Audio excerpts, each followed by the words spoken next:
안녕하십니까. 혼란한 정치 시사이슈를 술술 풀어보는 송국권 혼술 6월 28일 금요일 낮 시간에 인사드립니다.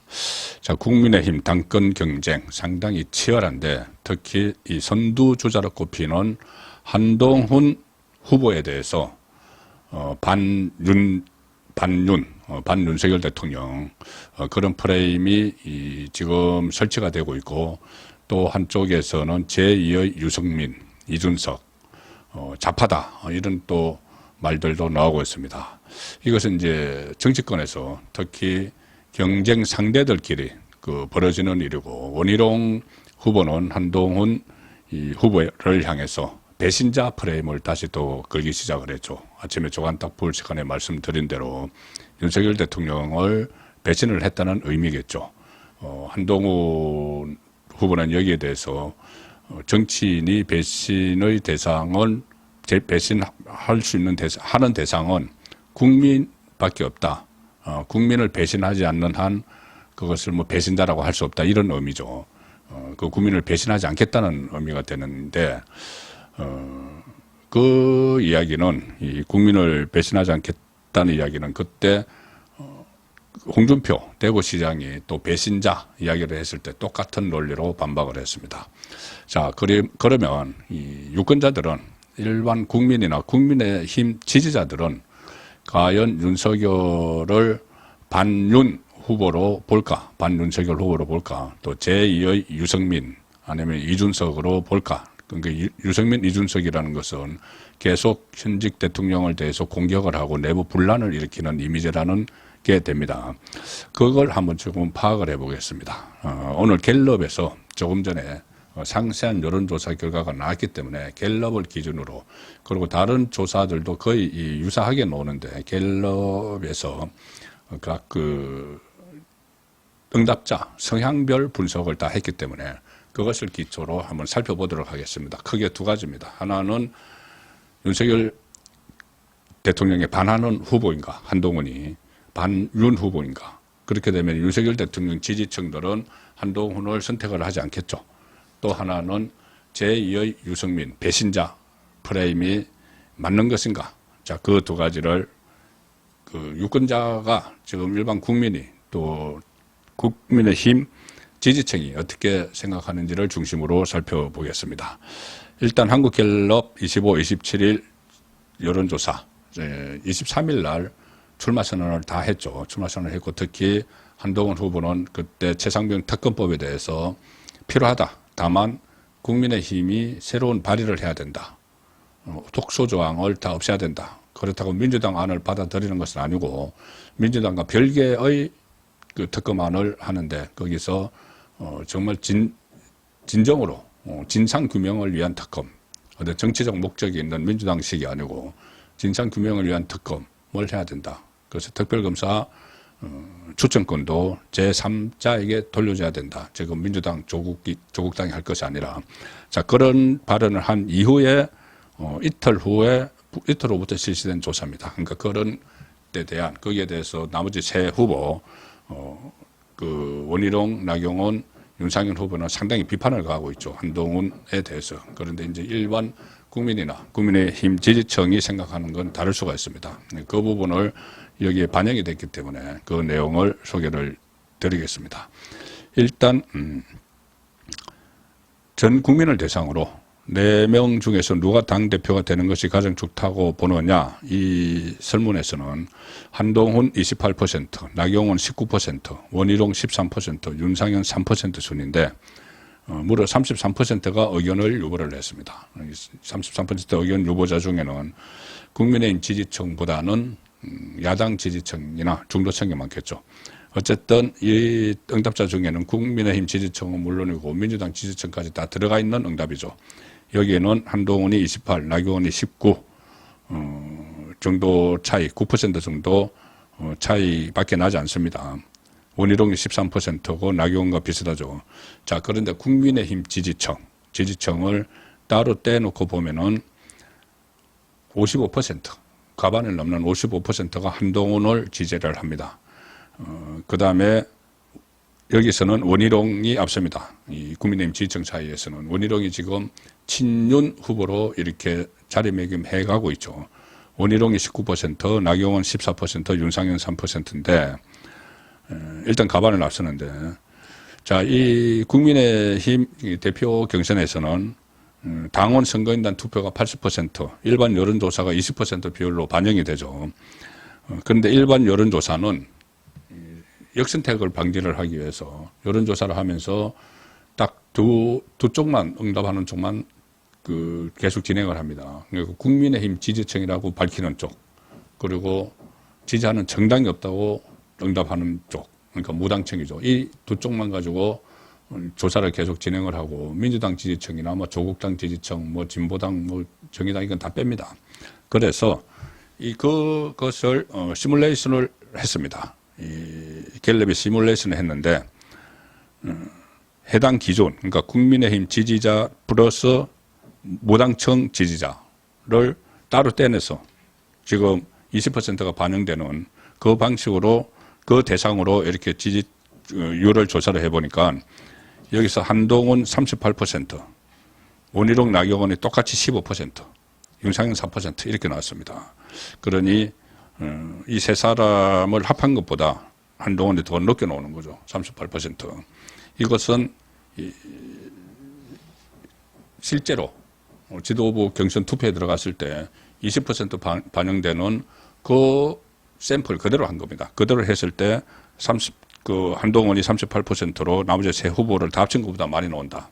이것은 일단은 당심 말고 민심이라고 하는 그 부분에서는 한동훈이 여기서도 압도적으로 우세하다고 나오죠. 그런데 여기서 이 80% 책임당원 80% 이것을 일반 국민 여론조사 지금 한동훈이 받은 이 53%, 55% 이걸 그대로 다 받는다고는 볼 수 없다. 왜냐하면은 지금 표집되는 책임당원이 극소수이기 때문에 그렇습니다. 국민의힘 지지층을 일반 국민 중에서 지지한다는 그 당심하고 이 책임당원 실제로 매달 당별을 내는 책임당원의 당심은 결이 다를 수가 있죠. 그리고 여론조사를 할 때 국민의힘 지지층 안에서 책임당원이 있을 수도 있지만 그 샘플에 들어가는 그 비율이 굉장히 미약하다는 게 한국갤럽의 설명입니다. 이런 거죠. 자, 1차 투표에서 가반 득표자가 없으면 결선 투표로 승자를 가리게 되는데 결국 관건은 사전에 가늠하기 어려운 당원 선거인단의 표심이죠. 당원 선거인단. 지금 조사가 나오는 건 당원이 아니고 책임당원, 돈을 내는 책임당원이 아니고 일반 국민 중에서 국민의힘 지지층입니다. 지금 현재 기준으로 선거인단은 약 84만 명으로 알려지고 있는데 이 84만 명이 이제 투표를 하죠. 책임당원 투표. 그런데 84만 명은 전국 유권자 4,428만 명의 2%가 채 안 되는 규모다. 이 말은 무슨 말이냐면은 이 여론조사를 하면서 전국 유권자 1,000명을 무작위 추천했을 때 표집되는 국민의힘 책임당원 선거인단은 20명 안팎이다. 1,000명 중에서 20명 안팎만 샘플로 들어온다는 겁니다. 지금 갤럽이 1,000명을 대상으로 조사를 하죠. 그래서 20명 안팎이기 때문에 그것 가지고 분석을 할 수 있는 인원이 아니다. 그러니까 책임당원이 한 20명, 2% 정도가 표집이 되는데 그걸 가지고 책임당원의 당심이 이렇다. 그런 말할 수 없다는 이야기죠. 국민의힘 지지층은 이렇다고 말할 수 있지만은 실제로 투표를 하는 책임당원의 당심이 이렇다고는 말할 수 없다. 그것을 하기에는 불가능한 인원이다. 자, 이렇게 이야기를 하는 겁니다. 자, 통계학적으로는 그렇죠. 그렇지만 일반 국민 중에서 국민의힘 지지층의 이 여론은 추세를 알 수가 있는 겁니다. 책임당원이 어떻게 투표를 할지 그 큰 줄기의 추세는 알 수가 있죠. 자, 그래서 그 추세를 기준으로 설명을 드려야 됩니다. 왜냐하면은 책임당원을 대상으로는 지금 여론조사를 할 수가 없죠. 당원 명부가 없기 때문에. 자, 그러면 여기서 이제 제가 말씀드린 대로 일반 유권자들이 국민의나 국민의힘 지지자들이 한동훈을 윤석열의 완전히 반대편에 있다고 생각을 할 것이냐. 그러니까 윤석열 대통령을 지지하는 사람은 한동훈을 배척을 하고 있느냐. 그 문제를 먼저 살펴보겠습니다.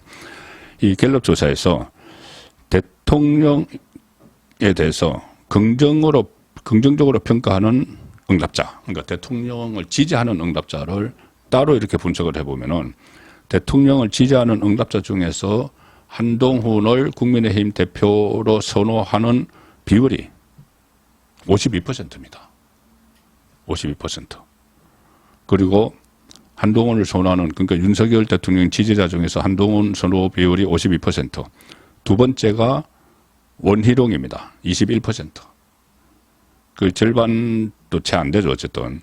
원희룡 21%. 원희룡 이제 그 친윤 후보, 또 용산에 가서 윤석열 대통령을 만나고 출마를 선언했다. 이런 말이 있죠. 그리고 당정 일체를 강조를 하기 때문에 이 원희룡 후보가 21%, 그 다음에 나경원 12%, 윤상현 2% 이렇게 나옵니다. 이 대통령을 긍정평가하는 대통령 지지자 중에서 가장 많은 압도적인 지지를 받은 사람이 바로 한동훈이다. 그러면 반한 후보 이런 프레임을 설치하기가 쉽지 않죠. 정치권에서는 또 당권 경쟁을 하는 사람들은 그렇게 설치를 할 수가 있지만 실제로 유권자들의 응답은 그렇지가 않습니다. 그리고 부정평가자 중에서도 한동훈을 부정평가자 중에서는 한동훈에 대한 지지가 20%밖에 안 됩니다. 부정평가 중에서 가장 많은 지지자는 나경원입니다. 오히려. 그래서 22%. 그래서 일단 현재까지 여론조사상에 나타나는 이 조사 결과를 보면은 일반 국민들은 윤석열의 대립각을 세우는 한동훈, 그러니까 한동훈을 반윤의 상징적인 인물로는 보지 않는다. 그런 것을 알 수가 있죠. 또 하나는 제2의 유승민이냐, 배신자 프레임을 지금 설치를 하고 있는데 배신자라고 이야기하는 사람들도 있죠. 그런데 그러면은 이 배신자 프레임에 갇힌 그 상징적인 사람이 유승민이죠. 유승민. 박근혜 대통령 탄핵에 앞장섰다고 해서 유승민, 특히 대구 경북에서 배신자 프레임에 갇혔고, 또 뭐 이준석도 그 뭐 아류 비슷하게 자 그렇게 되는데 일단 유승민이 이 배신자 프레임에 갇혔는데 유승민과 이준석의 공통점은 뭐냐면은 더불어민주당 지지층에서 두 사람을 선호를 합니다. 그래서 여론조사 보면은 일종의 역선택처럼 유승민, 이준석을 더불어민주당 지지층이 선호를 하는데 그러면 이제 배신자 프레임이면 지금 정치권에서는 이 좌파 쪽 언론이나 좌파 패널들이 마치 과거에 유승민, 이준석에게 했던 것처럼 한동훈을 응원을 하는 그런 그 말들을 많이 합니다. 그러면 이제 실제로 민주당 지지층들이 과거 유승민, 이준석처럼 한동훈을 지지하느냐 그걸 한번 보겠습니다. 이 갤럽 조사하면 더불어민주당 지지층 중에서는 가장 선호하는 더불어민주당 지지층에서 선호하는 그 후보는 일종의 역선택일 수도 있습니다. 그 후보는 1위가 나경원입니다. 나경원을 25%가 선호를 합니다. 민주당에서.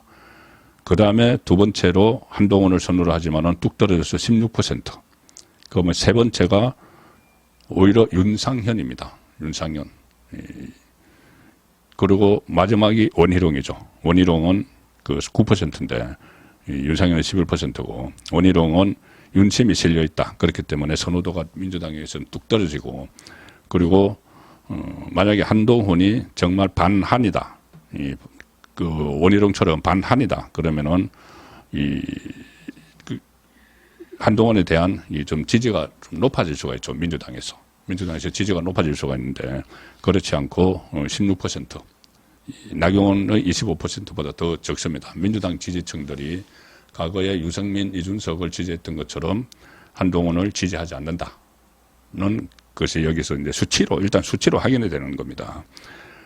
그 다음에 이 대구 경북에서 말씀드린 대로 배신자 프레임에 걸렸으면은 과거 유승민처럼 지지율이 확 낮아야 됩니다. 한동훈의 지지율이. 그런데 대구 경북에서 한동훈의 지지율은 여기는 이제 국민의힘 지지층과 다 섞여 있는 거죠. 민주당에서는 다 섞여 있는데 대구 경북에서 한동훈은 33%, 그 다음에 원희룡이 19%, 나경원 17% 이런 순서고 부산, 울산, 경남에서도 한동훈은 32, 그 다음에 이 나경원이 18, 원희룡이 16. 자, 이런 순서입니다. 그래서 이 갤럽 조사를 일단 기준으로 보면 다른 조사도 이제 추세가 비슷하기 때문에 말씀을 드리는 겁니다.